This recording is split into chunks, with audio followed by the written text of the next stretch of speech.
thank you so much for joining us today for the fourth in our colour astrology series featuring September, and the colour this month is Bay of Blue.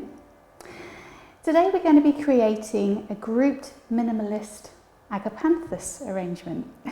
Easy for you to say.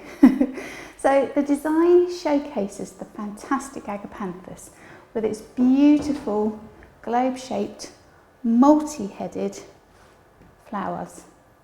It's such a lovely colour as well, this one. This is Bower Blue. So the combination of the clean lines that we're going to use in this simple design makes this construction really effective for a boardroom or maybe for the reception area in a company or a business. So the Bay of Blue colour palette helps us to open our minds. So this would be actually perfect to inspire both staff and customers alike.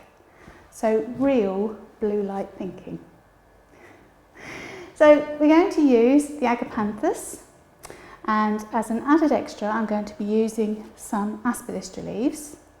So they're my fresh products, and then my sundries, I've got two different shaped tank vases here.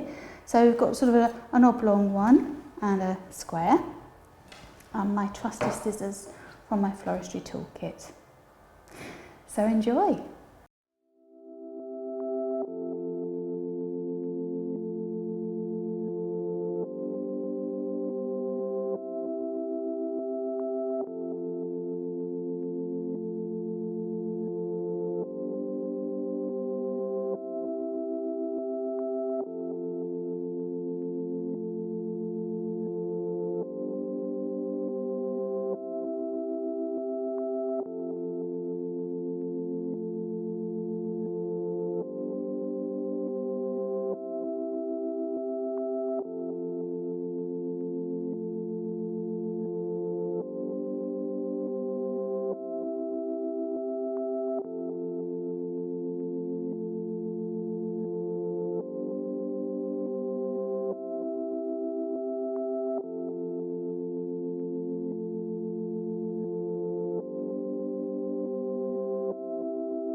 I hope you enjoyed that really simple yet effective Agapanthus arrangement, and hope it's inspired you to have a go at creating it yourself.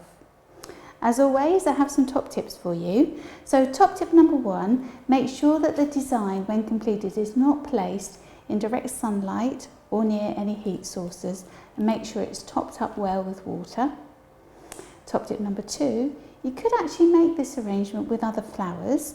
I'd probably recommend something quite contemporary looking, maybe calla lilies or alliums, or you could even use antirrhinums if you wanted to. Top tip number 3, so to promote the longevity of the Agapanthus, make sure you remove any of the faded blooms and cut them with a pair of scissors as close to the head as you possibly can, and then that allows the other blooms to develop. Alright, and top tip number 4, placing the Aspidistra leaves in the bottom of the vase can be a little bit tricky, time consuming and a bit fiddly. So you might find it easier if you purchase some Aspidistra ribbon. Now this is a really lovely thing to have in your toolkit, especially if you only need perhaps one Aspidistra leaf for a design. You could potentially use the ribbon as a replacement. It's really quite convincing, so perhaps give that a go. Thank you so much for watching us today. Next up we have a simple vase design, where again we're going to be exploring September's colour palette of Bay of Blue. So I hope you'll join us for that. So don't forget to share us, like us, and don't forget actually to pop over to the YouTube channel, our Triangle YouTube channel, and subscribe for lots more tips and inspirational ideas on other designs that you can create. Alright, we look forward to welcoming you back again very soon. Thanks for watching and bye for now.